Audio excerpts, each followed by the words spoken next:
Olá. Pessoal, eu vou apresentar um livro hoje para vocês, que é um livro lindo, lindo, lindo. Eu tô com esse livro já há bastante tempo, eu comprei ele num sebo, paguei R$ 15 nesse livro e eu consegui terminar de ler esse livro essa semana.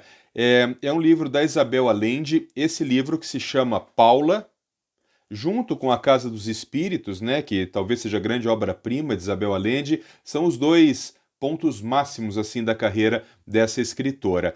Esse livro é um livro, eu diria que a palavra que descreve ele é emocionante. Ele é um livro extremamente emocionante.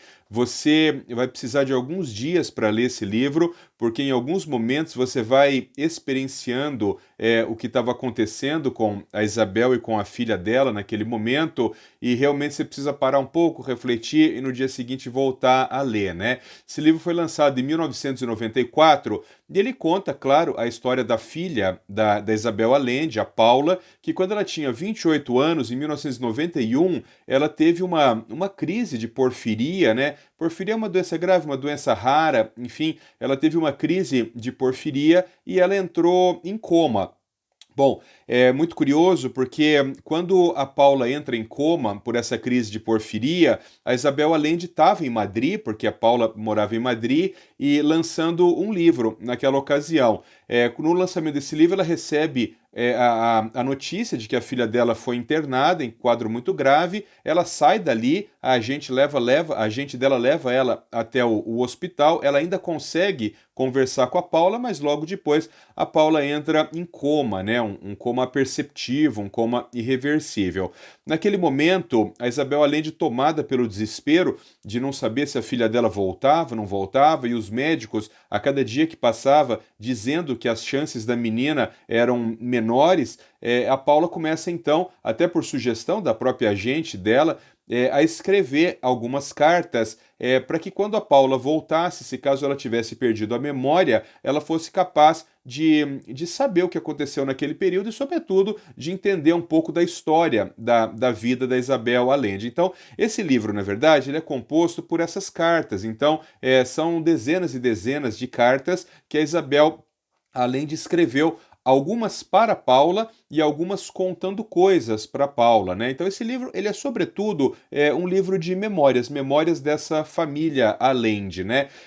Vai começar lá contando desde a origem da família, quando essas pessoas chegam naquela região basca, vai contar sobre as avós de Isabel Allende, vai contar em um pedaço muito bonito sobre a infância da Isabel Allende também. Depois, é claro, né, pessoal, vai falar sobre a ditadura no Chile, vai falar sobre o período que Isabel Allende teve no exílio. É muito interessante porque esse livro, em alguns momentos, ela parece que está falando diretamente com a filha dela, e em alguns momentos ela está simplesmente relatando coisas para que a filha dela saiba quando voltar do coma, né? A Isabel Allende, vocês sabem, ela é chilena, mas na verdade ela nasceu em Lima, no Peru, porque o pai dela era um diplomata, alguma coisa assim. Então, embora ela tenha nascido fora do Chile, ela é chilena. Ela conta também uma história que também é uma parte que eu achei dura do livro. Ela conta uma parte de quando o pai dela abandona a família e vai embora, e ela perde totalmente o contato com o pai dela. Muito interessante nesse momento que a gente descobre que o Salvador Allende, ele era primo do pai, e o Salvador Allende foi talvez a única pessoa da família do pai com quem ela manteve contato durante toda a sua vida. Ela conta também nesse livro sobre a relação muito especial que ela teve com os avós maternos, né? Ela fala com muito carinho sobre a avó materna dela, a mãe da mãe dela, porque era uma pessoa altamente espiritualizada, e foi com base, na verdade, nessa relação íntima que ela teve com a avó materna dela, que depois ela vai escrever A Casa dos Espíritos. Aliás, A Casa dos Espíritos foi lançada, acho que na década de 80, se eu não me engano, e esse livro é um livro imperdível, né? Esse livro tem uma história muito bonita. Quando a Isabel Allende estava no exílio, acho que em Caracas, se eu não me engano, quando ela estava no exílio, o avô dela morreu.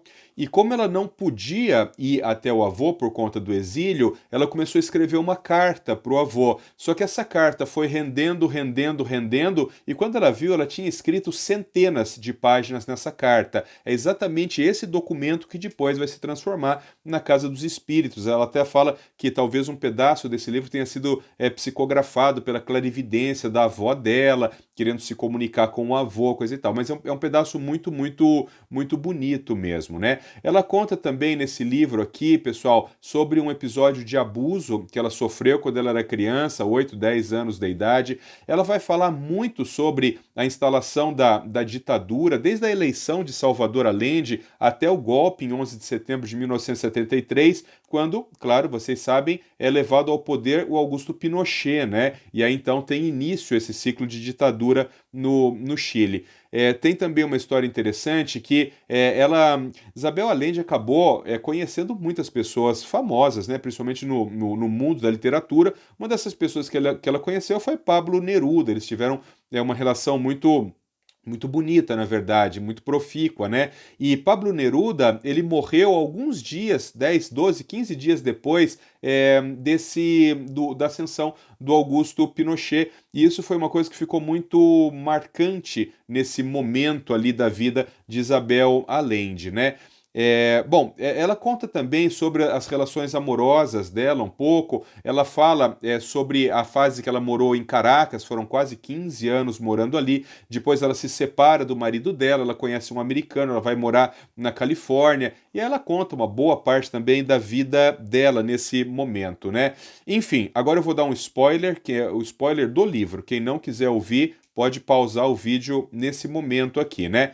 Bom, a Paula, ela morre em dezembro de 1992 e 1 ou 2 anos depois, aí então a Isabel Allende começa a organizar todas essas cartas que ela tinha escrito, quase que como uma autobiografia, não só dela, mas envolvendo toda a família e sempre fazendo uma interface também com a vida social no Chile. Ela organiza todas essas centenas de documentos e aí então ela compõe esse livro que ela chamou de Paula, né? O nome da filha dela, Paula Allende. E nesse livro também é muito bonito quando ela começa a descrever a filha, você observa o carinho com que ela descreve a menina, falando sobretudo sobre os cabelos da menina. Quando eu fui comprar esse livro, nesse sebo que eu falei para vocês, me chamou muita atenção a capa, né? Então a capa tem uma foto da Paula, uma foto em baixo relevo aqui e uma foto mais marcante aqui, em que chama muito a atenção o cabelo dela. E como eu já sabia dessa história, né, que